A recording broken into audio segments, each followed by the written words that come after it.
ও বউ, বৌমা, কই গেলা? দুপুর থাইকা চিল্লাইতেছি। এইটা কি কাণ্ড! আমার আলমারি খুইলা আমার বিয়ার বেনারসি শাড়িটা কে বাইর করছে? কই দেখি আমার লাল টুকটুকো শাড়িটা।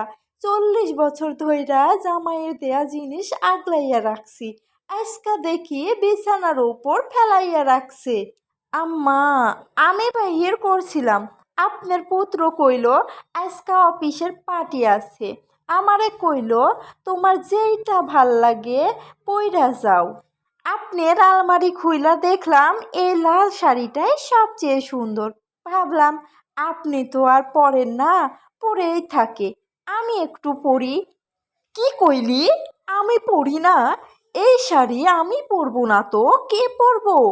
বিয়ার পরের বছর থাইকা একটা লোকও এই শাড়ি ছুঁইতে পারে নাই, আর তুই আজকা কই থাইকা আইসা আমার শখের শাড়ি পরবি? তোর নিজের এত শাড়ি থাকতে আমারটার দিকে নজর কেন?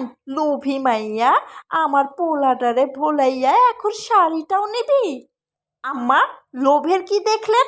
আপনার পোলাই তো কইছে মার শাড়ি তুমি পরলে মারে দেখতে লাগবো। আমি তো খুশি হইয়া নিছিলাম। আপনি যদি এমনে করেন তাহলে থাক, আমি পরমু না। কিন্তু আপনি যে কইলেন আমি লোভী, এইটা ঠিক কর নাই। আপনার শাড়ি আপনি সামলান, আমি বরং বাপের বাড়ি থাইকা আনা সুতির শাড়ি পরি। দাম কম হইলেও শান্তি আছে, খোটা নাই। হ্যাঁ হইছে, এখন আবার ঢং দেখাইতেছে, বাপের বাড়ির শাড়ির গল্প শুরু করছে। শোন বৌমা, শাড়িটা আমার বিয়ার, জামাইয়ের প্রথম রোজগারে টাকা দিয়া কিনছিলি, মায়া লাগে। তুই পড়তে চাইলে আমারে একবার জিগাইতি। এমনে চোরের মতো চুরি করে নেওয়ার কি আছে? এমনে চোরের মতো নিলে তো রাগ উঠবই। হাই আল্লাহ আম্মা, আমি তো চুরি করি নাই, আপনার জিনিস মনে কইরাই তো পড়তে গেছিলাম। আইসা, ভুল হইয়া গেছে, এই যে কান ধরলাম, মাফ কইরা দেন। তয় একটা কথা কই আম্মা, আপনার আজকা এই শাড়িটা পরেন, আমি আপনারে সাজাইয়া দেই। দেখি আমার শ্বশুর কেমন শাড়ি কিনা দিয়েছিল আপনারে, আপনাকে সুন্দর করে সাজাই দি। হাই আল্লাহ, আপনারে দেখে তো পাড়ার বেটিরা অবাক হয়ে যাইব। সর্বাদনী, শুধু মুখে মিষ্টি মিষ্টি কথা।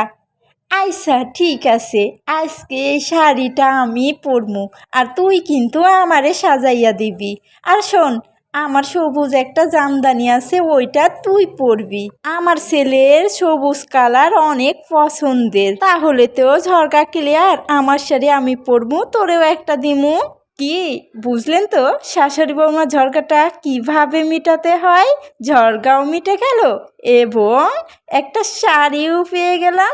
সব কিছু মিলে কাল্লাফতে